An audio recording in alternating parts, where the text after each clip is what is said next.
ఈ వీడియో చాలామంది అమ్మాయిలు నచ్చపోవచ్చు, కానీ నేను చేయాలనుకుంటున్నాను కాబట్టి చేస్తున్నా. వీడియో దేనికోసం అంటే బ్రా కోసం, అమ్మాయిలు వేసుకున్న ఇన్నర్ కోసం. అయితే చాలామంది అబ్బాయిలు ఇది బయటికి చిన్నది కనిపిస్తే ఏదేదో అయిపోతుంది అంటారు. ఇంకొంతమంది అని ముద్ర కూడా వేసేస్తారు. ఇంకొంతమంది రోడ్డుని పోయిన బజార్ది అంటారు. నాకు అర్థం కాని విషయం ఏంటంటే, ప్రతి ఇంట్లో అమ్మ అక్క చెల్లి వేసుకుంటుందే కదన్నా, మరి దీన్ని ఎందుకు ఇంత బ్యాడ్గా చూస్తారో నాకైతే అర్థం కాదు. ఇంకా చెప్పాలంటే మనకి షర్టు ప్యాంటు ఎలానో వాళ్ళకి అది అలానే. ఇంకా చెప్పాలంటే దాన్ని కూడా ఒక బట్టతోనే తయారు చేస్తారు.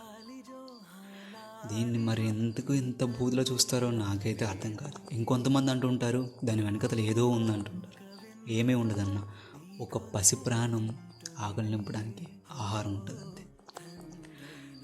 నిజంగా నేను తప్పుగా మాట్లాడుంటే క్షమించండి. లేదు, కరెక్ట్ అనిపిస్తే మాత్రం